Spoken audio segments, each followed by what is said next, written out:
Alors ça, c'est ma planète. Enfin, notre planète. La Terre. Elle est plutôt belle et elle a un truc qu'aucune autre a, la vie. Et ouais, la Terre, c'est 8,7 millions d'espèces. Alors on a les animaux, une famille assez grande. Dedans, il y a les hommes. On est d'ailleurs 7,5 milliards. Mais bon, on n'est pas tout seul. Il y a aussi 8 autres millions d'espèces animales et plus de 200 000 végétaux. Et tu sais quoi ? On estime qu'il en reste encore 3 millions à découvrir. Et je te parle même pas des champignons. On n'en aurait découvert que 7%. Et pour protéger tout ce petit monde, la Terre, elle a quelque chose de génial, la couche d'ozone. Celle-ci est indispensable à la vie, tant bien pour respirer, pousser, que maintenir l'air à une température viable. C'est grâce à différents gaz, dits à effet de serre, que la planète garde une température moyenne de 15 degrés. Sans eux, il ferait moins 18 degrés sur Terre. Mais voilà, depuis le 19e siècle, la quantité de ces gaz a brusquement augmenté. Et elle a totalement explosé au 21e siècle. À cause de ça, la Terre chauffe de plus en plus, et on va pas se le cacher, elle est plus toute jeune, notre chère planète. Alors autant te dire que le réchauffement climatique, ça l'a totalement déréglé.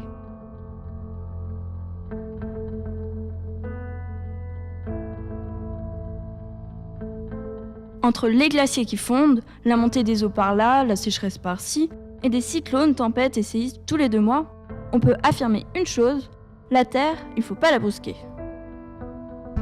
Heureusement, on n'est pas concerné. Bah ouais, tout ça c'est loin, et puis moi j'habite Nogent, je les ai pas vus ces soi-disant tempêtes. T'es sûr que ça existe vraiment le réchauffement climatique ? Et puis j'ai entendu dire que les températures n'allaient augmenter que de 1 ou 2 degrés. Pas de quoi en faire tout un drame. Eh bien sache que depuis la croissance brutale de ces gaz à effet de serre, la température augmente de près de 0,2 degrés par an. Tu n'as peut-être pas de séisme en bas de chez toi, mais n'as-tu pas remarqué que l'été, tu ne voyais presque plus d'abeilles ? Eh bien, figure-toi qu'il y a presque 75% des insectes qui ont disparu en 30 ans. Mais les abeilles, à part faire du miel, ça sert pas à grand chose, si ? La pollinisation, tu connais ? C'est ce qui permet aux fleurs de pousser un peu partout, aux arbres de nous donner des fruits. Enfin, pas de pollinisation, pas de quoi manger, quoi. Et tu te souviens de tes vacances aux Bahamas ? Bah, dis-toi que si l'eau monte de 2 mètres, pouf, plus de Bahamas. D'ailleurs, on pourra effacer sur les cartes près de 10 000 îles. Îles abritant en passant des espèces parfois uniques. C'est ce qu'on appelle des espèces endémiques. Et puis ce qui est cool aujourd'hui avec la mondialisation, c'est que la littoralisation est un phénomène qui s'est fortement accru. Près de 3,8 milliards de personnes vivent au bord de la mer. Et bah, dis-toi que ça fera autant de personnes qui deviendront des réfugiés climatiques. Ainsi, avec 1 mètre de montée des eaux, au revoir Tokyo, New York ou encore Miami. Et du coup, la montée des eaux, ça noie des îles, et donc des espèces animales et végétales.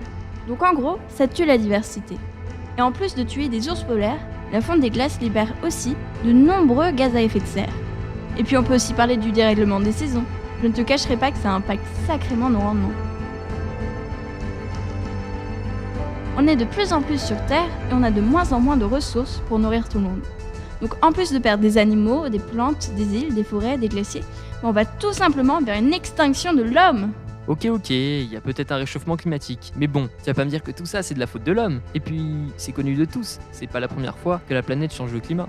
Donc tu te sens bien de revivre une ère glaciaire ? Non, parce que c'est pas tout, mais l'homme avec sa consommation d'hydrocarbures, avec ses centrales nucléaires, ou encore avec sa consommation de viande qui ne cesse d'augmenter, n'arrange pas les choses. Ah oui ? Tu peux m'expliquer en quoi manger un steak va détruire la planète ? Eh bien, 91% de la surface détruite de la forêt amazonienne sert à libérer de l'espace pour les pâturages ou pour la production de soja qui sert à nourrir le bétail dans différentes parties du monde. Et puis, comment te dire que la forêt amazonienne, c'est un peu les poumons de la Terre. D'accord, mais à part vouloir faire déprimer tout le monde, tu n'as pas une bonne nouvelle à nous annoncer ?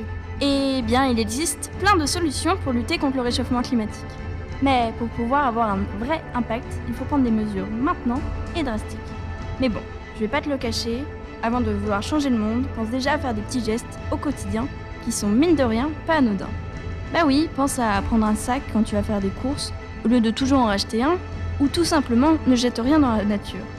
Enfin, et surtout, parle du réchauffement climatique autour de toi.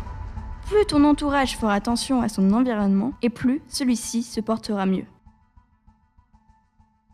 Pensez, parlez, agissez. Hashtag Vélo s'engage.